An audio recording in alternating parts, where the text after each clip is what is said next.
Hello and a very warm welcome to the brand new edition of the Question Hour show from the Parliament House complex, the show where we bring you important unstart questions asked by the members of the upper house in the previous sessions of the Rajya Sabha and the response given by the government. I'm Kriti Mishra and joining me is my colleague Rajat Kain. Thanks Kriti, and thanks to viewers of Rajya Sabha TV for watching this edition of Question Hour. Well, Rajat, you know, Question Hour is a very important tool in India's parliamentary democracy because it gives an opportunity of members of both houses of parliament, Rajya Sabha and Lok Sabha, to seek answers from the government, to elicit replies from the respective departments and ministries.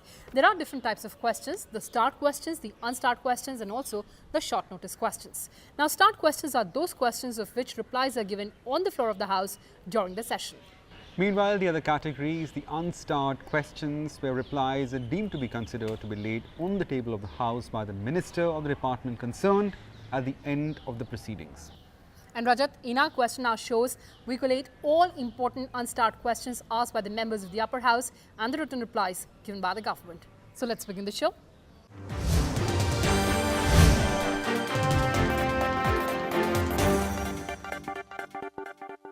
And the first question in this edition of the Question Hour show is from member Binoy Viswam, and this question pertains to the Ministry of Environment, Forest and Climate Change. And the member has asked the government about the criteria for selection of towns and cities under the National Clean Air Programme.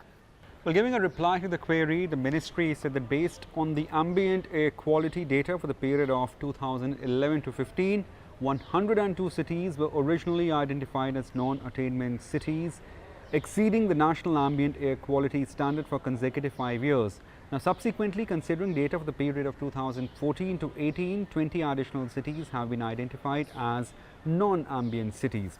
The list of such non-ambient cities is reviewed and updated annually and based on the criteria.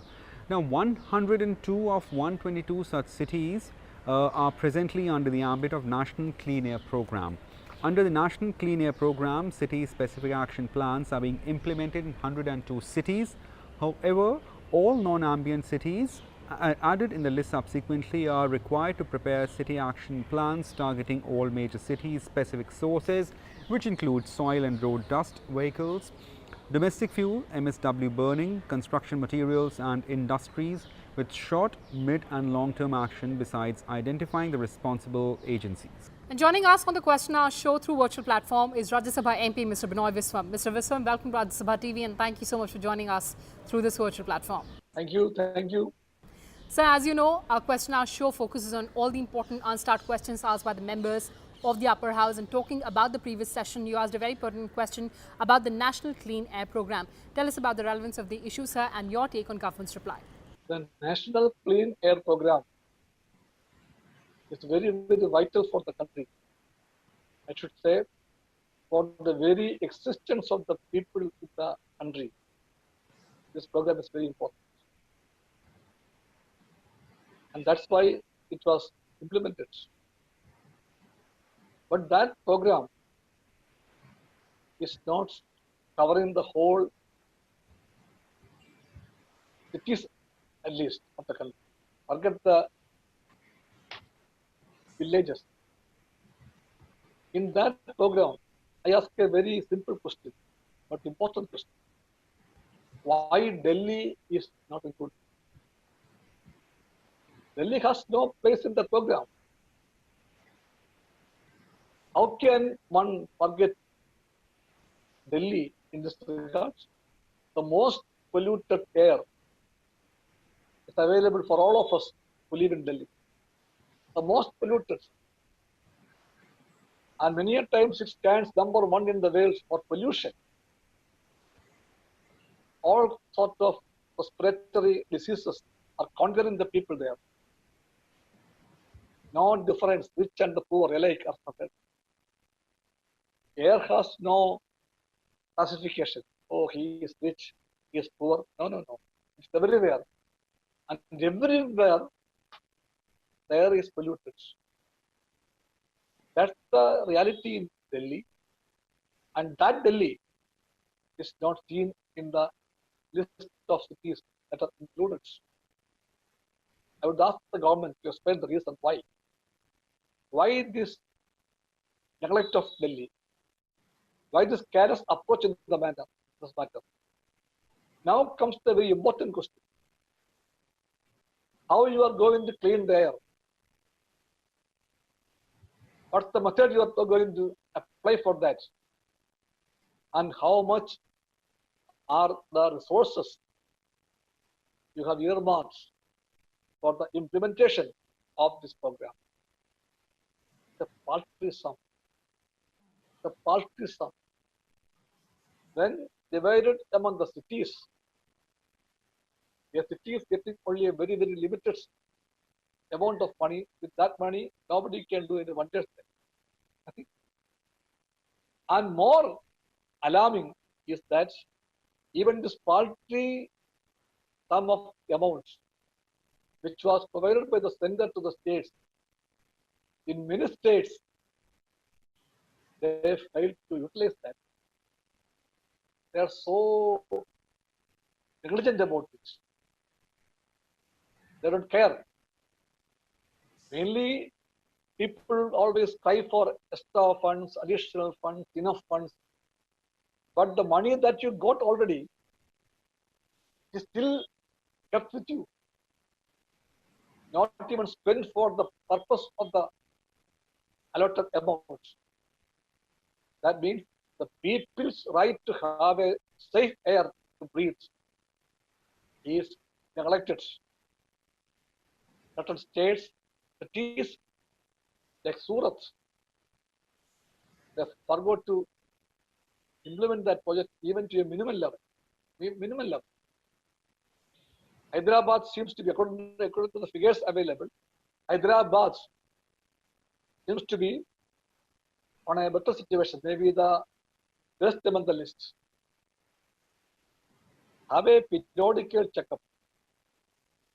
Once you give the money to the states, what's the mechanism with the central government for a checkup? Once in a while, after 6 or 9 months, a letter will go to the state officials, which they will reply after 6 months. This is the nail phase in which the government moves. We talk about effective governance. We talk about speedy implementation. But even today, this is the reality. I request the government, from this answer, I request the government to understand the importance to see that air pollution is a very grave situation facing the whole country, and the whole people are becoming prey to it, try to interfere in the matter. Number one, please allot more funds. And then tell the states concerned, do something by spending this money for the just cause, not to feed the officials, not to feed the contractors, not to feed the consultancies. They are the most polluted people. Consultancies are the most polluted people. Not for them, but to safeguard the people's lives. That money should be utilized for the real purpose for which it was given to the states. So the existing mechanism is a failed mechanism. That failure should be accepted and recognized. Recognizing that failure, the government and the center will take up the matter seriously and come to the scene and be active in addressing the issue. Otherwise, the particulate per million will be on the increase, and the people will be dying like animals or birds. They are dying already. In Delhi, all over the country, you make a survey of the birds. Number is lessening year by year. Why? Of air pollution. It is a signal to the humans. Today it is birds. Tomorrow it is you and me. That tomorrow is not so far. is coming closer and closer. And that's why in this time, when the whole country is discussing about the EIA, Environment Impact Assessments matters. Air pollution is also very important. That's a different subject. I don't want to go into it now. Thank you very much. All right, on that note, Mr. Viswam, thank you so much for joining us and sharing all those details with us.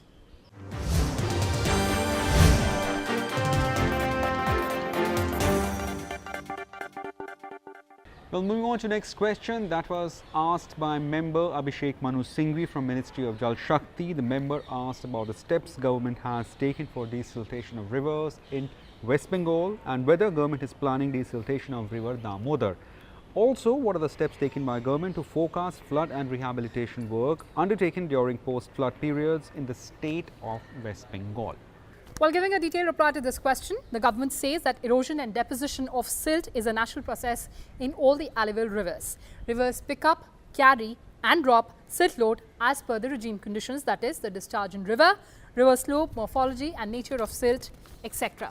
The government further says that the issue of desilting of rivers has been considered by government since long, and in this context, multidisciplinary committee headed by former chairman of Central Water Commission in 2002, which is the Mittal Committee, had opined that large-scale desilting of rivers is generally not feasible and technically also due to several reasons like non-sustainability, non-availability of vast land required for the disposal of dredged material, etc.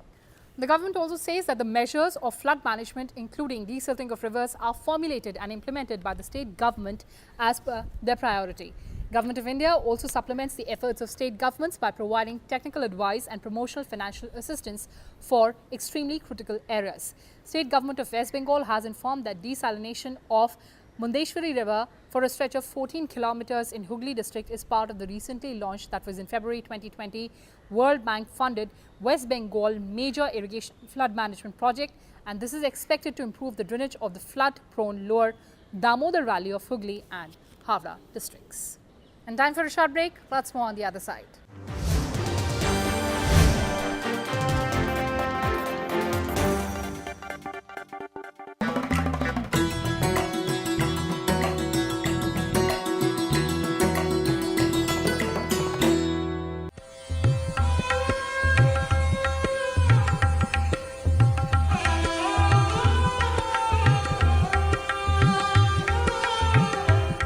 Lodhi Garden, a scenic park spread nearly 100 acres in the heart of New Delhi, is rich repository of history, preserving the remnants of two dynasties who ruled the city for over a century. Today, this park is among the choicest of locations for joggers, fitness enthusiasts and nature lovers. Besides species of birds and trees, the Green Parket is also home to an array of historical monuments which were built during the 15th and the 16th century under the rule of Lodhis and Sayyids, including the tomb of Muhammad Shah Sayyid and Sikandar Lodhi, Bada Gumbad, a gateway attached to a three-domed mosque, medieval era water tank and art pulla, an 8-pied bridge across the lake built during Mughal Emperor Akbar's reign. Before 1936, the garden was identified with scattered monuments and irregular bushes. Vicereine Lady Willingdon took the initiative to curate the gardens and make it more ornate. Initially known as Lady Willingdon Park, post-independence the gardens were renamed as Lodhi Gardens.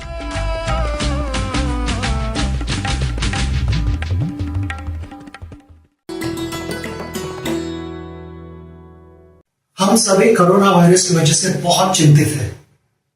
Corona virus को फैलने से रोकने के लिए एक छोटी चीज हम कर सकते हैं। हमारे हाथ धोने बहुत जरूरी है।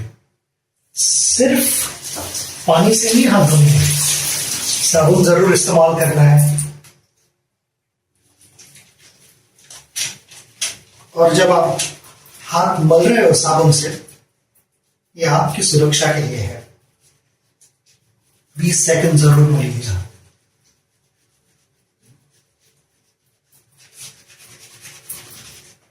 ऊपर से भी ऐसे क्लीन करना जरूरी है और हाथ बदलते रहिए जरूर। मुझे लगता है 20 सेकंड खत्म हुए अभी। हाथ अच्छी तरह से साफ कीजिए और उससे भी बहुत इंपॉर्टेंट चीज है, उसे सही तरह से सुखाना। भूलिएगा।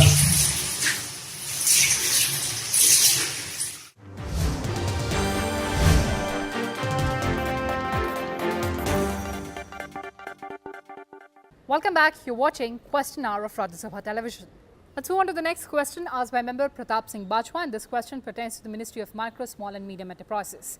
And the member has asked about the total number of credit proposals supported since 2017-18 until date to the MSME sector. And he also asked about the number of new MSME units set up during the years 2017 and 2018 and the number of units that were set up by women entrepreneurs. Well, giving a point-by-point answer, the ministry said that as per reported by RBI, Reserve Bank of India, the total number of outstanding credit to MSMEs by all scheduled commercial banks are 261.54 lakh, 320.68 lakh and 353.26 lakhs for the period 2017-18, 18-19 and 19-20. Now, these figures of 19-20 are from March 2019 to September 2019 respectively. Now, as per Udyog Aadhaar portal, total number of MSMEs registered from 1st of April 2017 to 13th of March 2020 is 60.78 lakhs. As per the available data between 22nd February 2017 to 13th of March 2020, total of 13.13 lakh registration were made by women entrepreneurs. The total number of state and district-wise trading conducted during the year 2017-18, 18-19 and the period of 19 and 20 are answered in the annexures to the reply. And lastly, 23,480 micro, small and medium enterprises or the MSMEs have been registered under ZED classification scheme till date, and out of that 1,087 MSMEs have been registered during the year 2019 and 20.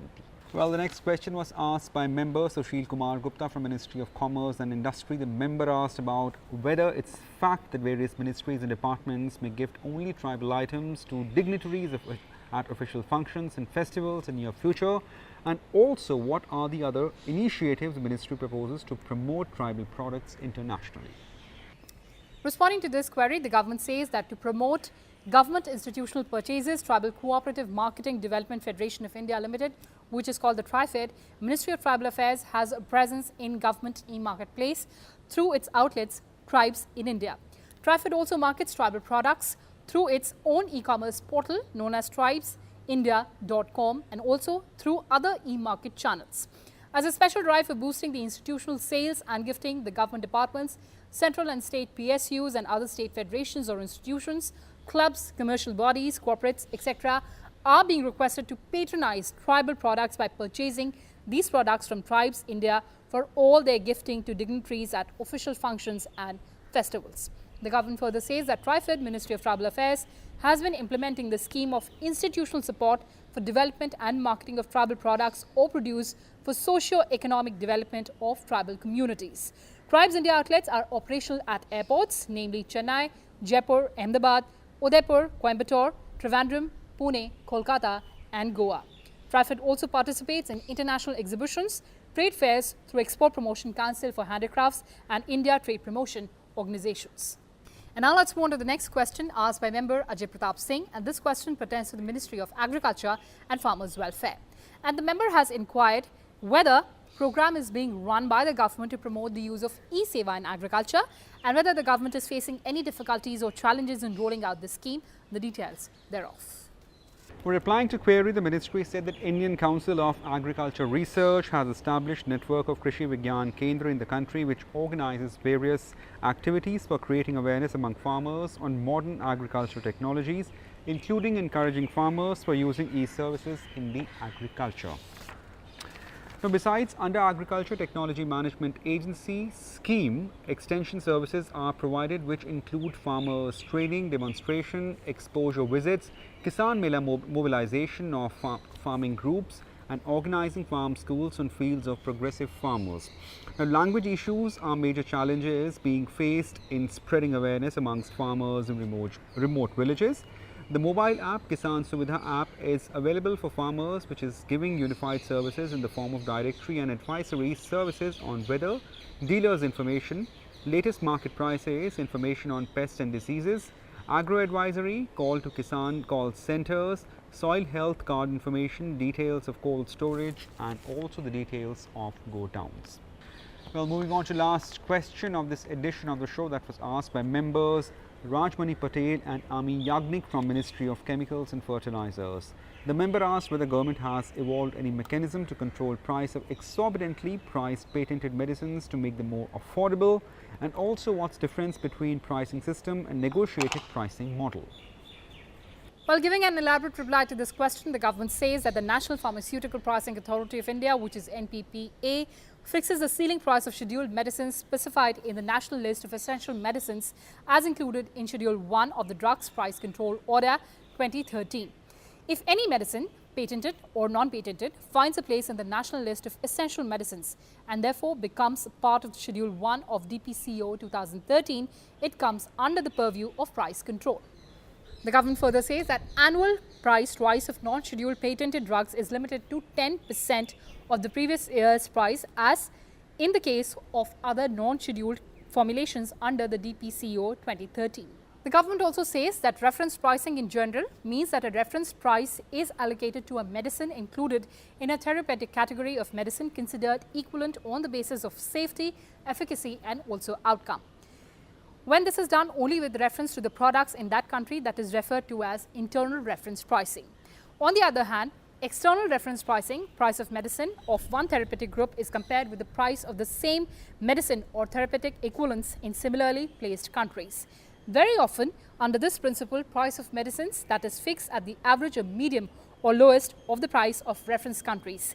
However, on account of the differences in strength, pack sizes, dosages, and also the forms in different countries and difference in the rates of margins at the level of the stockist, wholesaler or retailer and other parties in the supply chain, there can be differences in the prices of medicines across different countries.